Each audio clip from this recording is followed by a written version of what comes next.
ওকে, হ্যাঁ তোমার এখানে আমি একটা কাজ দিচ্ছি, সেটা হলো তুমি একটা নতুন ফোল্ডার ক্রিয়েট করবে, সঙ্গে ফোল্ডারের নামটা চেঞ্জ করবে আর ফোল্ডারের আইকনটা চেঞ্জ করবে। করে দেখাও তো।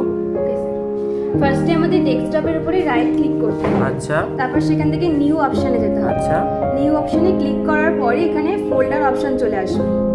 আমরা ফোল্ডার অপশনে গেলাম। আচ্ছা, এবার রিনেম করো। এখানে রিনেম করতে হবে ব্যাকস্পেস দিয়ে। আচ্ছা,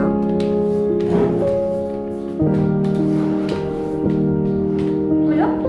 এরপরে আমরা আইকনটা চেঞ্জ করব। তার জন্য প্রথমে রাইট ক্লিক করতে হবে। আচ্ছা, প্রপার্টিজে যেতে হবে। আচ্ছা, যাওয়ার পরে এখানে একদম কাস্টমাইজ বলে যে অপশনটা আছে ওখানে ক্লিক করতে হবে।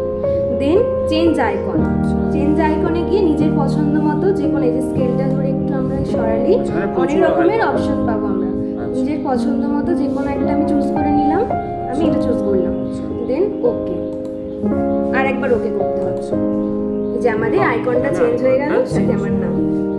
Very good. Thank you.